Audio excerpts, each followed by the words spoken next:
Season's greetings to you all in Ceredigion. Another year has reached the end of its journey, and what a year it's been.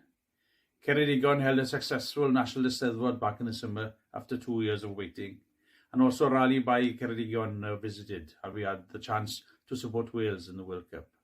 Not to mention the numerous large and small events held across the county. It was so nice to be able to support them and also to enjoy with old and new friends.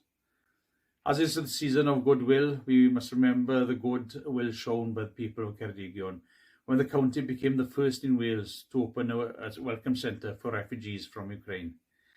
72 families were supported in Gwersyll Llangrannog, and the council worked with partners to deliver education and health and care services to them. This shows the kindness of Ceredigion at its best. As a council, we have also just agreed on our corporate strategy for the next 5 years, where we will concentrate on boosting the economy and attracting funding, creating caring communities, promoting education, and ensuring sustainability.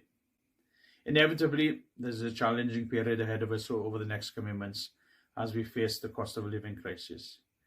I'd like to encourage you to take advantage of any support that is available to you.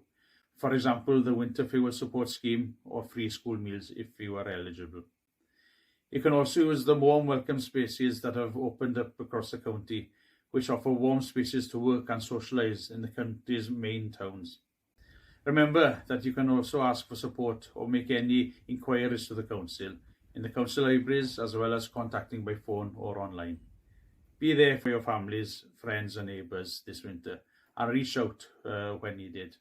On that note, I'd like to wish you all a Merry Christmas and a Happy New Year as we look ahead to 2023.